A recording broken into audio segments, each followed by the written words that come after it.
नमस्कार, इन्फिलर्न जूनियर में आपका स्वागत है। इस वीडियो में हम आपकी यूनिट 2 सेल्फ मैनेजमेंट स्किल्स को कवर करने वाले हैं। तो चलिए शुरू करते हैं। सेल्फ मैनेजमेंट, जिसे कि हम सेल्फ कंट्रोल भी कहते हैं, वो आखिरकार होता क्या है? सेल्फ मैनेजमेंट आपकी एबिलिटी हो सकती है अपने इमोशंस को कंट्रोल करने की, अपने थॉट्स को कंट्रोल करने की, आप अलग अलग सिचुएशंस में किस तरह से इफ़ेक्टिवली बिहेव कर पाते हैं, और इसके साथ ही आप किस तरह से अपने आप को मोटिवेटेड रखते हैं और अपने गोल्स को सेट करते हैं। इस तरह की क्वालिटीज़, या फिर आप यूँ कह सकते हैं एबिलिटीज़, जिस भी व्यक्ति में होती है वो दूसरे व्यक्ति के कंपैरिजन में बेटर परफॉर्म करता है। आपको भी अगर इन एबिलिटीज़ के ऊपर काम करना है और उन्हें और एनहेंस करना है तो आप किस तरह से कर सकते हैं। इसके लिए आपको सेल्फ मैनेजमेंट के कुछ बेसिक्स के बारे में समझना होगा। तो चलिए बात करते हैं बेसिक्स ऑफ सेल्फ मैनेजमेंट की। हम सभी अपनी वर्क प्लेस और अपनी लाइफ में अच्छा परफॉर्म करना चाहते हैं, लेकिन इसके लिए हमें अपनी कुछ स्किल्स पे काम करना होगा और उन्हें डेवलप करना होगा, जैसे कि discipline, timeliness, goal setting, problem solving, team work और प्रोफेशनलिज्म। एक बार इस तरह से अपनी पर्सनैलिटी और एबिलिटीज़ को डेवलप करने के बाद आप अपनी पर्सनल और प्रोफेशनल लाइफ दोनों में सक्सेसफुल हो सकते हैं। लेकिन इस तरह की पर्सनैलिटी और एबिलिटीज़ को डेवलप करने के लिए आपको किन किन चीज़ों पर ध्यान देना होगा। चलिए बात करते हैं skills that you must master to succeed in life. इसके लिए 4 चीज़ें हैं जिन पर आपको ध्यान देना होगा। सबसे पहले आती है हमारी सेल्फ अवेयरनेस। आपको सबसे पहले ये जानना है कि आपकी क्या क्या कैपेबिलिटीज़ हैं, क्या स्ट्रेंथ्स है और आपकी क्या क्या वीकनेस है।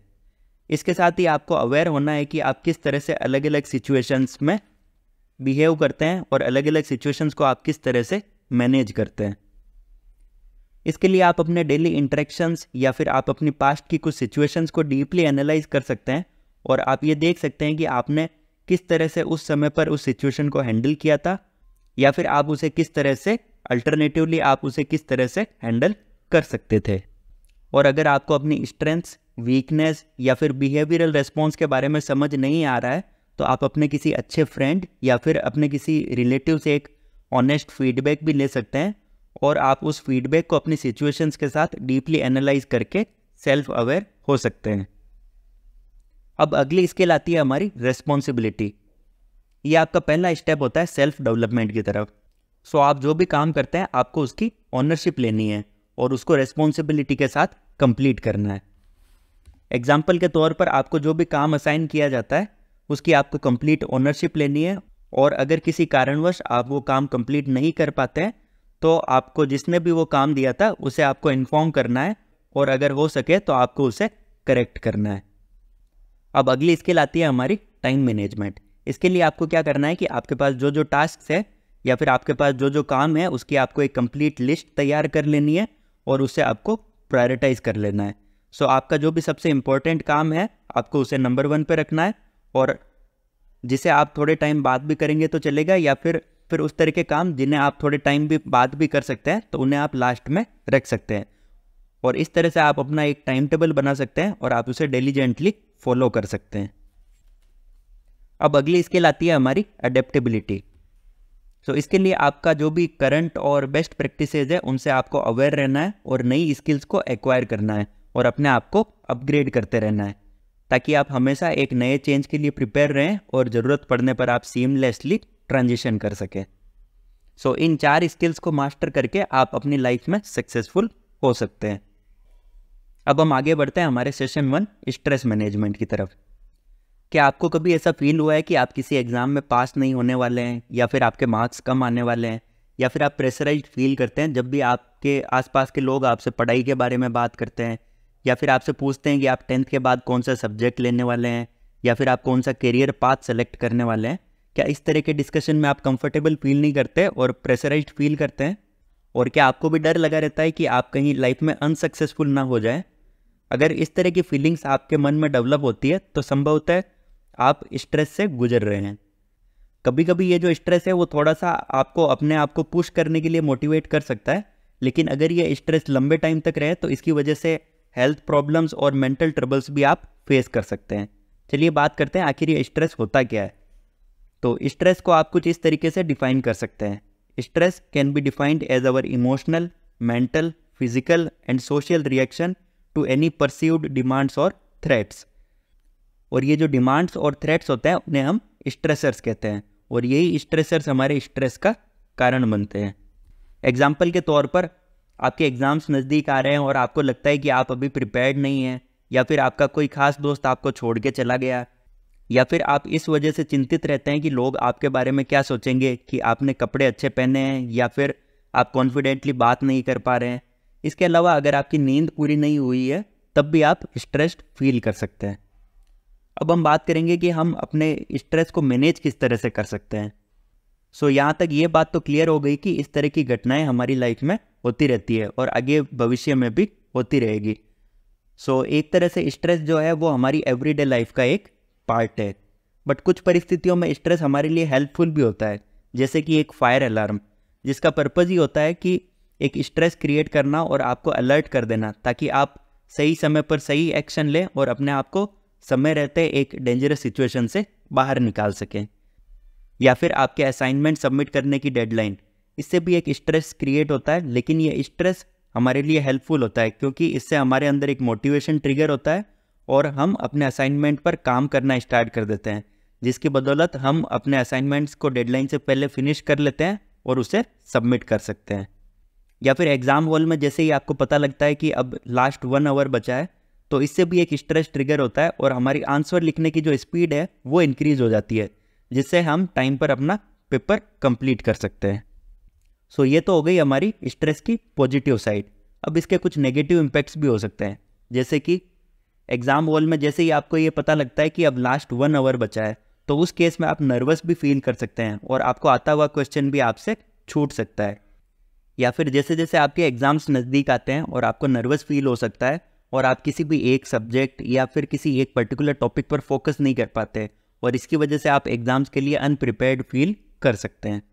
या फिर और भी बहुत से नेगेटिव इम्पैक्ट्स हो सकते हैं, और इस तरह का जो स्ट्रेस है वो अगर लंबे टाइम तक सस्टेन्ड रहता है तो इससे आपकी इमोशनल और फिजिकल हेल्थ को भी भारी नुकसान हो सकता है, और इसकी वजह से आपकी पर्सनल और प्रोफेशनल लाइफ दोनों सफ़र कर सकती है।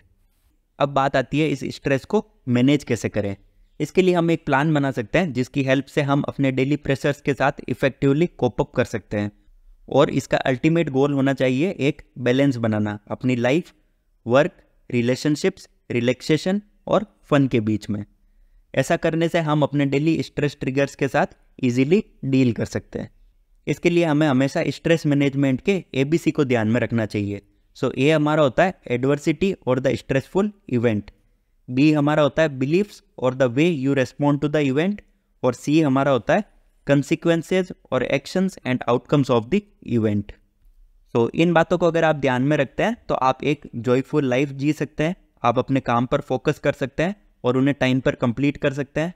आप खुशी खुशी रह सकते हैं क्योंकि आप स्ट्रेस फ्री है, और आप ज़्यादा एनर्जेटिक रह सकते हैं और एक क्वालिटी टाइम स्पेंड कर सकते हैं अपने फैमिली और फ्रेंड्स के साथ। अब हम बात करेंगे उन 3 स्टेप्स के बारे में जिसकी हेल्प से आप स्ट्रेस को मैनेज कर सकते हैं। तो सबसे पहला स्टेप आता है हमारा be aware that you are stressed. सबसे पहले आपको अवेयर होना है कि आप स्ट्रेस्ड है। इसके लिए आप स्ट्रेस के कुछ साइंस पर ध्यान दे सकते हैं, जैसे कि headache, sleeplessness, sadness, excessive worrying और नर्वसनेस। हम स्ट्रेस को तभी मैनेज कर सकते हैं जब हमें पता हो कि हम स्ट्रेस्ड हैं, तो इसके लिए हमारा अवेयर रहना बहुत ही ज़रूरी है। अब दूसरा स्टेप है हमारा identify what is causing you stressed. हमें उस रीजन को आइडेंटिफाई करना है जिसकी वजह से स्ट्रेस क्रिएट हो रहा है। स्ट्रेस क्रिएट होने के बहुत से रीजन्स हो सकते हैं, जैसे कि एग्ज़ाम्स की वजह से, फैमिली प्रेशर की वजह से, मनी रिलेटेड इश्यूज़ की वजह से, या फिर आप हेल्दी और अच्छा खाना नहीं खा रहे हैं इसकी वजह से, या फिर और भी बहुत से रीजन्स हो सकते हैं जिसकी वजह से आप स्ट्रेस्ड फील कर सकते हैं। सो आपको उस रीजन को आइडेंटिफाई करना है। अब तीसरा स्टेप आता है हमारा अप्लाई स्ट्रेस मैनेजमेंट मेथड्स।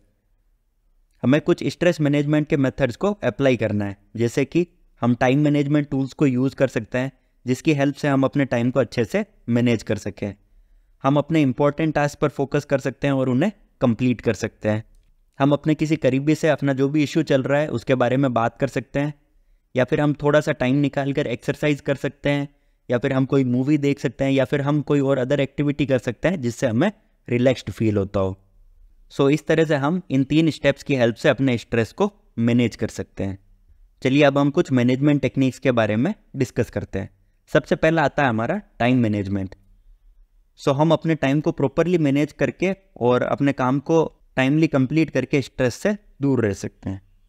अगला आता है हमारा physical exercise and fresh air. किसी भी स्टूडेंट के लिए एक हेल्दी लाइफ स्टाइल मेंटेन करना बहुत ही ज़रूरी होता है। ऐसा करने से स्ट्रेस लेवल जनरली कम रहता है। आप अपने हेल्दी रूटीन में कुछ ऐसी एक्टिविटीज़ को शामिल कर सकते हैं जिससे आपकी बॉडी में प्रॉपर ब्लड सर्कुलेशन बना रहे और आप रिलैक्स्ड फील करें। इसके लिए आप योगा, मेडिटेशन या फिर डीप ब्रीथिंग एक्सरसाइजेस कर सकते हैं, या फिर आप वॉकिंग कर सकते हैं, या फिर आप कुछ आउटडोर एक्टिविटीज़ कर सकते हैं जिससे आपको बहुत सारी फ्रेश ऑक्सीजन मिले और आप एक्टिव रह सकें। अब अगला आता है हमारा हेल्दी डाइट। हेल्दी डाइट लेने से भी आपका जो स्ट्रेस लेवल है वो कम हो जाता है। आप एक बैलेंस्ड डाइट ले सकते हैं जैसे कि दाल, रोटी, सब्जियां और फ्रूट्स। इससे आपका स्ट्रेस लेवल भी कम रहेगा और साथ साथ आपको स्ट्रेंथ भी मिलेगी अपने डेली काम को एफिशिएंटली करने के लिए। अब अगला आता है हमारा पॉजिटिविटी। हमें अपनी लाइफ के नेगेटिव एस्पेक्ट्स पे ध्यान देने की बजाय पॉजिटिव एस्पेक्ट्स और अच्छी चीज़ों पे ध्यान देना चाहिए, क्योंकि नेगेटिव एस्पेक्ट्स पे ध्यान देने से हमारा स्ट्रेस कम होने की बजाय और बढ़ जाता है। जैसे कि अगर आपके किसी एग्ज़ाम में मार्क्स कम आते हैं तो उसे लेकर अपसेट होने की बजाय आपको पॉजिटिव एटीट्यूड रखना चाहिए और उन तरीक़ों पे ध्यान देना चाहिए जिससे हम अपने अगले एग्ज़ाम में अपने स्कोर को इम्प्रूव कर सकें। अब अगला आता है हमारा organising academic life, no delaying. हमें अपनी जो भी क्लास नोट्स है उन्हें प्रॉपरली ऑर्गेनाइज रखना चाहिए, अपने जो भी असाइनमेंट्स है उन्हें टाइमली कंप्लीट कर लेना चाहिए और जो भी डेडलाइंस है उन पर ट्रैक रखना चाहिए। ऐसा करके हम अपने स्ट्रेस को काफ़ी हद तक कम कर सकते हैं। अब अगला आता है हमारा स्लीप। एक अच्छी नींद हमारी बॉडी और हमारे ब्रेन के लिए बहुत ही ज़रूरी होती है। हमारे लिए रात में कम से कम 7 से 8 घंटे की नींद बहुत ही ज़रूरी है। इससे हमारा ब्रेन और हमारी बॉडी रिचार्ज होती है और इससे अगले दिन हमें अच्छे से अपना काम कर सकते हैं। अब हमारी लास्ट टेक्निक है holidays with family and friends. हम अपने किसी रिलेटिव के घर जा सकते हैं या फिर हम अपने काम से थोड़ा सा ब्रेक लेकर किसी अच्छी सी जगह पर घूमने जा सकते हैं। इससे हमें अपने नॉर्मल रूटीन से ब्रेक भी मिल जाएगा और वापस आने के बाद हम फ्रेश भी फील करेंगे। सो इन सभी टेक्निक्स का यूज़ करके हम अपने स्ट्रेस को मैनेज कर सकते हैं। अब हम बात करते हैं इंडिपेंडेंटली वर्क करने की एबिलिटी के बारे में। Ability to work independently. अगर आप एक काम और रिलैक्स्ड पर्सन हैं तो आप में ये भी एक एबिलिटी है कि आप इंडिपेंडेंटली वर्क कर सकते हैं, जिसका मतलब है कि आप सेल्फ अवेयर हैं, खुद को सेल्फ मॉनिटर करते हैं और इसके साथ साथ आप अपने आप को सेल्फ करेक्ट भी करते हैं। आपको ये पता रहता है कि आपको क्या करना है। आप इनिशिएटिव लेने लगते हैं बजाय कि आपको बताया जाए कि आपको क्या करना है। आप अपने मिस्टेक्स को रिकॉग्नाइज करते हैं और उसका ब्लेम आप दूसरों पर नहीं डालते हैं। इसके साथ ही आप में नई नई चीज़ों को सीखते रहने की एबिलिटी और इच्छा शक्ति बनी रहती है। अब हम बात करते हैं इमोशनल इंटेलिजेंस के बारे में। इमोशनल इंटेलिजेंस वो एबिलिटी होती है जिससे आप अपने साथ साथ दूसरों के इमोशंस को भी आइडेंटिफाई कर सकते हैं और उसे मैनेज कर सकते हैं। इमोशनल इंटेलिजेंस में जनरली ये 3 स्किल्स इन्वॉल्व होती है। पहली है हमारी इमोशनल अवेयरनेस। हमारे अंदर ये एबिलिटी होती है कि हम अपने इमोशंस को आइडेंटिफाई कर सकें। दूसरा है हमारा हार्नेसिंग इमोशंस। हमारे पास ये एबिलिटी होनी चाहिए कि हम अपने इमोशंस को यूज़ करके किसी प्रॉब्लम को सॉल्व कर सकें। तीसरा आता है हमारा मैनेजिंग इमोशंस। हमारे पास ये एबिलिटी होनी चाहिए कि हम अपने इमोशंस को रेगुलेट कर सकें और ज़रूरत पड़ने पर दूसरों को भी हम ऐसा करने में उनकी मदद कर सकें। इन सभी स्किल्स को सीखकर अपने इमोशंस को मैनेज करना हम सभी के लिए बहुत ही इम्पॉर्टेंट है, क्योंकि इससे हम अपने स्ट्रेस को मैनेज कर सकते हैं और अपने दिमाग को एक्टिव और ओपन माइंडेड रख सकते हैं। इससे हम अपने फेलियर से इजीली ओवरकम कर सकते हैं और अपने इमोशंस को कंट्रोल कर सकते हैं। ऐसा करने से हम अपने फ्रेंड्स और फैमिली के साथ अपने रिलेशंस को और बेहतर बना सकते हैं। किसी भी इमोशनली इंटेलिजेंट व्यक्ति के अपने लाइफ में सक्सेसफुल होने के और एक बैलेंस लाइफ जीने के जो चांसेस है वो काफ़ी बढ़ जाते हैं। अब हम बात करेंगे कुछ स्टेप्स के बारे में जिनकी हेल्प से आप अपने इमोशनल इंटेलिजेंस को मैनेज कर सकते हैं। सबसे पहला आता है हमारा अंडरस्टैंड योर इमोशंस। इसके लिए हमें अपने बिहेवियर को ऑब्जर्व करना है और उन चीज़ों को नोट डाउन करना है जिस पर हमें काम करने की ज़रूरत है। इस तरह से आप उन चीज़ों का पता लगा सकते हैं जिन पर आपको काम करने की ज़रूरत है और उन पर काम करके आप अपने आप को इम्प्रूव कर सकते हैं। अगला आता है हमारा रेशनलाइज। हमें कोई भी डिसीजन एब्रप्टली नहीं लेना चाहिए, मीन्स बिना सोचे समझे कोई भी डिसीजन नहीं लेना चाहिए और हमें हमारी थिंकिंग को रेशनल रखना चाहिए। मीन्स हमें बात के हर पहलू पर गंभीरता से विचार करना चाहिए। और फाइनली हमारा आता है प्रैक्टिस। हमें योगा या फिर मेडिटेशन करना चाहिए अपने आप को शांत रखने के लिए। सो इन स्टेप्स की हेल्प से हम अपने इमोशनल इंटेलिजेंस को मैनेज कर सकते हैं। अब हम बात करेंगे अपने सेशन 2 सेल्फ अवेयरनेस, स्ट्रेंथ और वीकनेस एनालिसिस के बारे में। सबसे पहले हम बात करते हैं कि सेल्फ अवेयरनेस होता क्या है। सेल्फ अवेयर होने का मतलब होता है अपनी स्ट्रेंथ और वीकनेस के बारे में जानना, क्योंकि इससे हम अपनी वीकनेस पर काम कर सकते हैं और उन्हें स्ट्रेंथ में बदल सकते हैं, और अपनी स्ट्रेंथ पर काम करके उसे हम एक एक्सेप्शनल टैलेंट में कन्वर्ट कर सकते हैं और अपनी लाइफ में सक्सेस अचीव कर सकते हैं। सो हमारी ये जो स्ट्रेंथ्स और वीकनेस एनालिसिस है वो शुरू होती है अपने आप को जानने से। तो चलिए बात करते हैं हम अपने आप को किस तरह से जान सकते हैं, नोइंग योरसेल्फ। इसके लिए हमें सबसे पहले ये समझना है कि मैं हूँ कौन, हु एम आई। इसके लिए आपको ये समझना होगा कि आपके बिलीव्स क्या हैं, आपका बैकग्राउंड क्या है, आपके ओपिनियंस क्या है, आपको क्या पसंद है और आपको क्या पसंद नहीं है, और आपकी वैल्यूज़ क्या है। इन सभी के बारे में समझने के बाद ही आप अपनी स्ट्रेंथ और वीकनेस को एक्चुअली मेज़र कर सकते हैं। अब हम बात करते हैं अपनी स्ट्रेंथ और वीकनेस को एनालाइज कैसे कर सकते हैं। इसके लिए हमें हमारी जो भी यूजुअल कैरेक्टरिस्टिक्स है, जैसे कि हमारा नाम, क्वालिफिकेशंस या फिर इंटरपर्सनल रिलेशनशिप्स, इसके बाहर की भी जो कैरेक्टरिस्टिक्स है उसके बारे में भी हमें समझना होगा। In other words, self aware होने का मतलब होता है अपनी इनर स्ट्रेंथ्स, हिडन टैलेंट, अपनी स्किल्स और इवन वीकनेस के बारे में अच्छे से जानना। ऐसा करने से हमें यह पता लगता है कि हम क्या कर सकते हैं और हम क्या नहीं कर सकते, और इस इंफॉर्मेशन के बेस पे हम अपने अगले स्टेप्स को प्लान कर सकते हैं और अपने आप को इम्प्रूव कर सकते हैं, और जो भी हम काम करते हैं उस पर हम कॉन्फिडेंट हो सकते हैं। अब हम स्ट्रेंथ और वीकनेस के कुछ एग्जाम्पल्स के बारे में बात करते हैं। तो सबसे पहले बात करते हैं हम स्ट्रेंथ के बारे में। सो आपकी कुछ स्ट्रेंथ हो सकती है, जैसे कि आप क्रिएटिव राइटिंग में काफ़ी अच्छे हैं, आप ऑडियंस के सामने बोलने में काफ़ी कॉन्फिडेंट फील करते हैं, या फिर आप गिटार काफ़ी अच्छे से बजा लेते हैं। इसके अलावा आपकी कुछ वीकनेस भी हो सकती है, जैसे कि आपको मैथ्स की प्रॉब्लम्स को सॉल्व करना काफ़ी डिफ़िकल्ट लगता है, आप इंग्लिश फ्लुएंटली नहीं बोल पाते हैं, या फिर आपको किसी भी गेम या फिर किसी स्पोर्ट्स में आपको हारना पसंद नहीं है। सो ये आपकी वीकनेस हो सकती है। अब हम बात करते हैं कुछ टेक्निक्स के बारे में जिससे हम अपनी स्ट्रेंथ और वीकनेस को पहचान सकते हैं। तो सबसे पहले हम बात करते हैं कि हम अपनी स्ट्रेंथ्स या फिर हमारी जो एबिलिटीज़ है उसे किस तरह से पहचान सकते हैं। इसके लिए आपको ऐसी चीज़ों के बारे में सोचना है जिसमें आप हमेशा सक्सेसफुल रहते हैं, या फिर दूसरे लोगों को आप में क्या अच्छा लगता है उसके बारे में सोचना है। इसके साथ ही आपको समय निकाल कर ये सोचना है कि आप क्या अच्छा कर सकते हैं। सो इस तरह से आप अपनी स्ट्रेंथ्स को पहचान सकते हैं। अब हम बात करते हैं कि हम अपनी वीकनेस को किस तरह से पहचान सकते हैं। इसके लिए आपको ये फिगर आउट करना है कि आप कौन से एरियाज में स्ट्रगल करते हैं और कौन से काम को करने में आपको डिफ़िकल्टी महसूस होती है। आपको उस फीडबैक पे ध्यान देना है जो लोग आपको अक्सर देते रहते हैं, और इसके साथ ही आपको फीडबैक के लिए ओपन रहना है और आपकी जो वीकनेस है उसे आपको एक्सेप्ट करना है, ना कि अपनी वीकनेस को लेकर उसके प्रति लो फील करना है। इसके बजाय आपको उसे as an area of improvement consider करना है।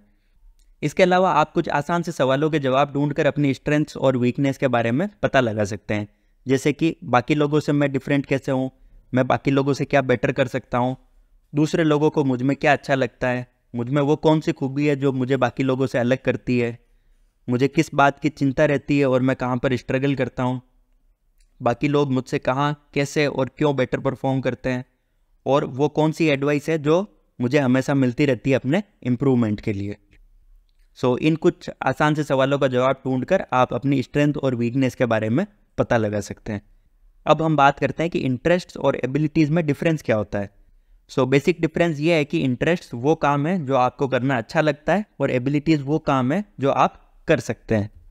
जैसे कि सबसे पहले बात करते हैं इंटरेस्ट की। सो इंटरेस्ट वो काम है जो आप अपने फ्री टाइम में करना पसंद करते हैं और उससे आपको खुशी मिलती है, या फिर कुछ ऐसे काम जिन्हें आप तब भी करेंगे जब आपको उस काम को करने के लिए ना भी कहा जाए, या फिर कुछ ऐसी चीज़ें जिन्हें आप सीखना चाहते हैं या फिर जिन्हें आप कभी भविष्य में करना पसंद करेंगे। सो ये हो गए आपके इंटरेस्ट्स। अब बात करते हैं एबिलिटीज़ के बारे में। एबिलिटीज़ वो स्किल्स हो सकती है जिन्हें आपने एक्वायर किया है किसी ट्रेनिंग के थ्रू, या फिर कोई ऐसी एबिलिटी जो गॉड गिफ्टेड हो, या फिर कोई ऐसा काम जो आपको बचपन से ही करना आता है, या फिर आप किसी पर्टिकुलर जॉब या फिर किसी पर्टिकुलर टास्क को एक कंसिडरेबल प्रोफिशिएंसी के साथ एग्जीक्यूट कर सकते हैं। वो होती है आपकी एबिलिटी। हमारे साथ कुछ केसेस में ऐसा भी हो सकता है कि हमारे जो इंटरेस्ट और एबिलिटीज़ है वो आपस में मैच नहीं होती है। सो उस केस में आप या तो एबिलिटीज़ को इम्प्रूव कर सकते हैं या फिर आप कोई दूसरा पाथ सेलेक्ट कर सकते हैं। जैसे कि एग्जाम्पल के तौर पर आपको म्यूजिक पसंद है लेकिन आप सिंगिंग में अच्छे नहीं हैं, तो उस केस में आप या तो ट्रेनिंग सेशंस ले सकते हैं और खूब सारी प्रैक्टिस करके अपनी सिंगिंग को इम्प्रूव कर सकते हैं, या फिर ज़रूरी नहीं है कि आप सिंगर ही बने, आप कुछ और भी प्रोफेशन ट्राई कर सकते हैं। अब हम बात करेंगे अपने सेशन 3 सेल्फ मोटिवेशन के बारे में। आप सभी ने खरगोश और कछुए की कहानी तो सुनी होगी। वो रेस कौन जीता था? कछुआ जीता था, स्लो होने के बावजूद भी, क्योंकि कछुए ने हमेशा अपने आप पर भरोसा कायम रखा और कभी भी अपने आप को कमज़ोर नहीं समझा। उस समय भी जब वह हार रहा था, उसने हमेशा अपने आप को मोटिवेटेड रखा और धीरे धीरे एक के बाद एक कठिनाई को पार करते हुए उसने रेस को जीत लिया। इसके पीछे एक ही रीजन था, self motivation. So self motivation आपके अंदर की वो ताकत है जिससे आपको काम करने की ताकत मिलती है और वो आपको पुश करती है जिससे आप अपने गोल को अचीव करें, खुश रहें और अपनी क्वालिटी ऑफ लाइफ को इम्प्रूव कर सकें। दूसरे शब्दों में कहें तो ये हमारी वो एबिलिटी होती है जिससे हमें जो भी काम करना है वो हम कर पाते हैं बिना किसी एक्सटर्नल इन्फ्लुएंस के। चलिए सेल्फ मोटिवेशन के कुछ एग्जाम्पल्स की बात करते हैं। सबसे पहला एग्जाम्पल हम लेते हैं नेहा का। तो नेहा क्या करती है, वो स्कूल से आने के बाद अपना ज़्यादा से ज़्यादा टाइम जो है वो सैम्पल पेपर्स को प्रैक्टिस करने में बिताती है। उसका एक ही मोटिव है कि वो एग्ज़ाम्स में अच्छा स्कोर करे और अपनी पसंद के कॉलेज में एडमिशन ले सके। अब दूसरा एग्जाम्पल हम लेते हैं रेखा का। रेखा क्या करती है, वो 5 बजे उठकर डांस क्लासेज में जाती है, इसके बाद वो घर वापस आती है और अपना होमवर्क जो है वो फिनिश करती है और ये सारी जो कार्रवाई है वो खुद से ही करती है, कोई भी उसे ऐसा करने के लिए नहीं कहता है। सो इससे एक बात तो आपको क्लियर हो गई होगी कि लोग अलग अलग टाइम पर अलग अलग चीज़ों से मोटिवेटेड होते हैं। किसी को अच्छे मार्क्स लाने से मोटिवेशन मिलता है, तो किसी को स्पोर्ट्स में अच्छा परफॉर्म करने से, तो किसी को अच्छा डांस करने से। अब हम बात करते हैं टाइप्स ऑफ मोटिवेशन के बारे में। सो बेसिकली 2 टाइप्स के मोटिवेशन होते हैं, इंटरनल मोटिवेशन और एक्सटर्नल मोटिवेशन। सबसे पहले हम बात करते हैं इंटरनल मोटिवेशन की।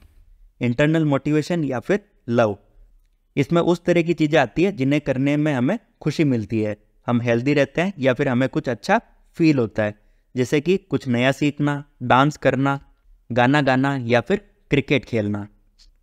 दूसरे टाइप का मोटिवेशन हमारा होता है एक्सटर्नल मोटिवेशन या फिर रिवार्ड। इसमें उस तरह की चीज़ें या फिर उस तरह के काम आते हैं जिन्हें करने से हमें रिस्पेक्ट, रिकग्निशन या फिर एप्रिसिएशन मिलता है। एग्जाम्पल के तौर पर आपने एक 100 मीटर की रेस में पार्टिसिपेट किया और उसमें आपको प्राइज़ मिल गया, इससे आपको एक मोटिवेशन मिलता है और आप हर रोज़ सुबह मॉर्निंग में प्रैक्टिस करने के लिए जाते हैं। सो ये हो गया हमारा एक्सटर्नल मोटिवेशन। अब हम सेल्फ मोटिवेटेड लोगों की कुछ क्वालिटीज़ के बारे में बात करते हैं। सो जो भी सेल्फ मोटिवेटेड लोग होते हैं उनमें आपको कुछ टिपिकल बिहेवियर देखने को मिलेगा, जैसे कि उन्हें पता होता है कि उन्हें लाइफ में क्या करना है, वो फोकस्ड होते हैं, उन्हें पता होता है कि क्या इंपॉर्टेंट है और वो हमेशा अपने ड्रीम्स को फुलफिल करने के लिए डेडिकेटेड रहते हैं। चलिए अब हम कुछ स्टेप्स के बारे में बात करते हैं जिससे हम अपने अंदर सेल्फ मोटिवेशन को बिल्ड कर सकते हैं। इसके लिए हमारे पास 4 स्टेप्स हैं। सबसे पहला है फाइंड आउट योर स्ट्रेंथ्स। सबसे पहले हमें अपनी जो भी स्ट्रेंथ्स है उन्हें पहचानना है, जैसे कि हमें क्या पसंद है और हमें क्या पसंद नहीं है, आपको किससे खुशी मिलती है, एक्सेट्रा। अब अगला स्टेप आता है हमारा set and focus on your goals. सबसे पहले हमें अपना जो गोल है वो सेट करना है और उसे अचीव करने के लिए अपना सारा फोकस और अपनी सारी एनर्जी उसमें लगा देनी है। अब अगला स्टेप हमारा आता है develop a plan to achieve your goals. अब आपको प्लान बनाना है कि आप उस गोल को अचीव कैसे करोगे और कब तक करेंगे। इसके लिए आपको एक डेडलाइन सेट करनी है। आप चाहो तो अपने गोल को छोटी छोटी एक्टिविटीज़ में डिवाइड कर सकते हैं और उन्हें अचीव कर सकते हैं। अब लास्ट स्टेप हमारा आता है stay loyal to your goals. आपको अपने गोल को अचीव करने के लिए काम करते रहना है और उस समय भी आपको काम करते रहना है जब चीज़ें आपके फेवर में ना हो। सो इन 4 स्टेप्स की हेल्प से हम अपने सेल्फ मोटिवेशन को बिल्ड कर सकते हैं। अब हम बात करेंगे हमारे session 4 self regulation goal setting के बारे में। सबसे पहले हम ये बात करते हैं कि गोल्स होते क्या है। सो गोल्स हमारे कुछ सेट ऑफ ड्रीम्स होते हैं जिन्हें हम किसी पर्टिकुलर डेडलाइन से पहले कंप्लीट करना चाहते हैं। एग्जाम्पल के तौर पर हम अपनी पॉकेट मनी को सेव करके अपना कोई फेवरेट फ़ोन या फिर अपनी कोई फेवरेट वॉच लेना चाहते हैं, वो भी किसी एक पर्टिकुलर डेट से पहले, लेट से 6 महीने या फिर साल भर में। अब हम बात करेंगे कि गोल सेटिंग क्या होती है। सो गोल सेटिंग में हम क्या करते हैं कि सबसे पहले अपने जो गोल्स हैं उन्हें ढूंढते हैं और उनकी एक लिस्ट बना लेते हैं। उसके बाद हम ये प्लान करते हैं कि हमें उन गोल्स को अचीव कैसे करना है। ऐसा करने से हम ये सेपरेट आउट कर पाते हैं कि हमारे लिए क्या इंपॉर्टेंट है और क्या इंपॉर्टेंट नहीं है। इससे हमारा सारा फोकस जो है वो एंड रिजल्ट की तरफ ही रहता है। ऐसा करने से हम अपनी पर्सनल और प्रोफेशनल लाइफ दोनों में सक्सेसफुल हो सकते हैं। अब हम ये बात करेंगे कि हम गोल्स को सेट कैसे कर सकते हैं। इसके लिए हम स्मार्ट मेथड का यूज़ कर सकते हैं। सो यहाँ पर एस का मतलब है स्पेसिफिक। आपका जो गोल है वो बहुत ही क्लियर और स्पेसिफिक होना चाहिए। इसके लिए आप इन 6 क्वेश्चंस का आंसर ढूंढ सकते हैं कि इस गोल में कौन कौन इन्वॉल्व होगा, आप एग्जैक्टली क्या करना चाहते हो, आपको कहाँ से स्टार्ट करना है, आप कब स्टार्ट करोगे और कब फिनिश करोगे, और ये सब आप कैसे करने वाले हैं और आप ऐसा क्यों कर रहे हैं। चलिए कुछ एग्जाम्पल से इसे समझने की कोशिश करते हैं। मुझे इंग्लिश बोलना सीखना है या फिर मुझे कार ड्राइव करना सीखना है। तो ये हो गए आपके नॉन स्पेसिफिक गोल, क्योंकि ना तो कोई डेडलाइन है और ना ही कोई मैकेनिज्म कि आप ये सब कैसे करने वाले हैं, कहाँ से शुरू करने वाले हैं और कहाँ ख़त्म करने वाले हैं। चलिए एक दूसरा एग्जाम्पल लेते हैं। मुझे अच्छे से इंग्लिश बोलना सीखना है। इसके लिए मैं डेली स्कूल के बाद कोचिंग क्लास लूँगा और 6 महीने में मैं अच्छे से सीखकर इंटर स्कूल डिबेट कंपटीशन में पार्टिसिपेट करूँगा। सो ये हो गया आपका स्पेसिफिक गोल, क्योंकि इसमें आपको सभी 6 क्वेश्चंस का आंसर आपको मिल रहा है। अब स्मार्ट मेथड में अगला हमारा आता है एम। एम का मतलब है मेजरेबल। सो हमारा जो गोल है वो मेजरेबल होना चाहिए। इसके लिए हम इन क्वेश्चंस का आंसर ढूंढ सकते हैं, कितना, कितने गुना, और मुझे कैसे पता चलेगा कि जो रिजल्ट्स मैं एक्सपेक्ट कर रहा था वो मैंने अचीव कर लिया है। चलिए इसे एग्जाम्पल से समझने की कोशिश करते हैं। मुझे अमीर होना है, I want to be rich. ये क्या हो गया आपका नॉन मेजरेबल गोल। एक दूसरा एग्जाम्पल लेते हैं। मेरे पास अभी जितने पैसे हैं उससे 5 गुना पैसे मुझे इस साल के एंड तक कमाने हैं। सो ये हो गया आपका मेजरेबल गोल, क्योंकि इसमें आपको इन सभी क्वेश्चंस का आंसर मिल रहा है। अब स्मार्ट मेथड में अगला हमारा आता है ए, अचीवेबल। हमें अपना जो बड़ा गोल है उसे छोटे छोटे अचीवेबल गोल्स में उसे डिवाइड करना है। जैसे कि एग्जाम्पल के तौर पर आपको अपनी स्कूल में टीचर बनना है। इसके लिए आपको सबसे पहले 12वीं पढ़नी है, अपना ग्रेजुएशन कंप्लीट करना है, उसके बाद आपको बैचलर ऑफ एजुकेशन करना है और फिर आपको टीचिंग फील्ड में जॉब्स के लिए अप्लाई करना है। सो इस तरह से आप अपने बिगर गोल को छोटे छोटे गोल्स में डिवाइड कर सकते हैं और उन्हें अचीव कर सकते हैं। अब स्मार्ट मेथड में अगला हमारा आता है आर, रियलिस्टिक। हमारा गोल ऐसा होना चाहिए कि हम उस पर काम कर सकें और उसे अचीव कर सकें।